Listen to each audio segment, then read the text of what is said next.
நான் ஒரு அழகான கதை சொல்றேன் தளிர்.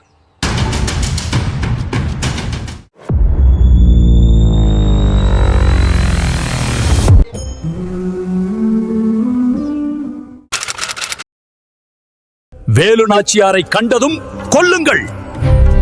வேகமாக போங்கள். அங்கே தேடுங்கள். சீக்கிரம் சீக்கிரம், நாம் அவனை கண்டுபிடிக்க வேண்டும். வடுகநாதனை நம்மால் நேரடியாக போரில் வெல்ல முடியாது. வேலு நாச்சியார் மிகவும் ஆபத்தானவள்.